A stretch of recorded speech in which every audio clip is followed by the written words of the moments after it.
If your needle thread keeps breaking, or your machine just keeps jamming up, or maybe it looks fine on this side, on the top side, but when you turn it under, it's this complete tangled mess on the underneath. People may tell you it's a tension issue, but it's rubbish. Ignore them. It is not a tension issue.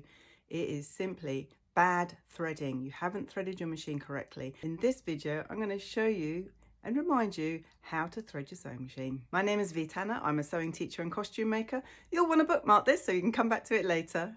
First things first, don't try and rescue it. Like a computer, if something's going wrong, you switch it off and turn it back on, and that's the same with the sewing machine.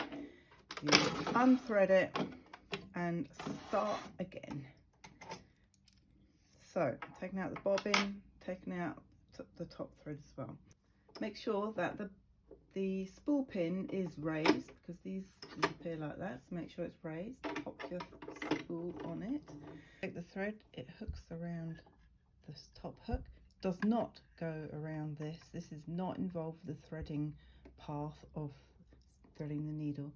So we go down here, we just literally follow these directions. So it hooks up around the bottom there. Now when we get here, do a kind of little flossy thing, just to make sure that it's lodged, the thread has lodged itself in the tension discs which sit behind here. You can't actually see the tension discs.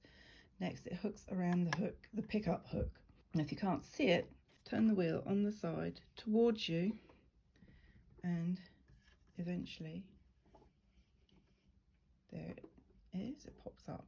So it hooks from right to left around the hook, like that. Goes back down. You'll see there's a hook here, so it can go behind there, and then there's another hook here, so that hooks around there, and then it's ready to thread in the needle. Now the needle should always be thread front to back, so you can either do it by eye,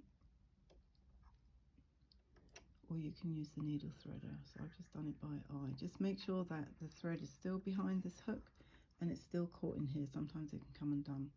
Next, we want to leave the thread, put the thread underneath the presser foot and towards the back. Next, we'll do the bobbin. Now, the bobbin should be nice and tightly wound. There should be no sloppiness in it. And the thread for this kind of machine, the tail needs to be making a Q. So pop that into the bobbin case, and you'll see there's a slit there.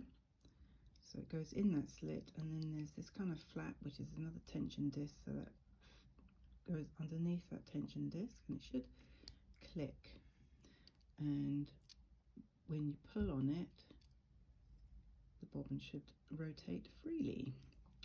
So now, if we hold it by the lever, it won't fall out, and we can pop it into this assembly here, which is called the race. Can you see there's this recess here? That thing here, that stalk, needs to go in that recess. So just locate it in there and press it in. It should click, because now it should not rotate, it should not fall out. Next, we want to get this thread to the top level.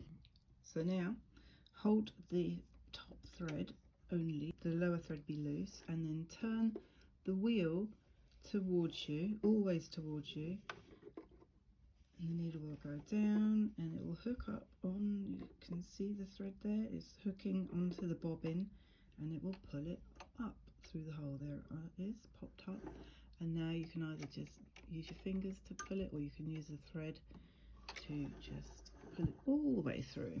And now that thread, both threads should be under the presser foot and towards the back of the machine. Then we can close that up and we're ready to sew. So for a straight stitch, we want it on A, which is the straight stitch, setting the stitch length just under 3.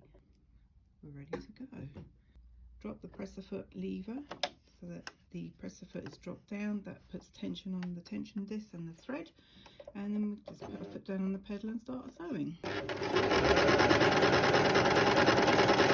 When we get to the end, rotate the wheel so that the needle is out of the fabric, and then lift the presser foot, draw the fabric away from you,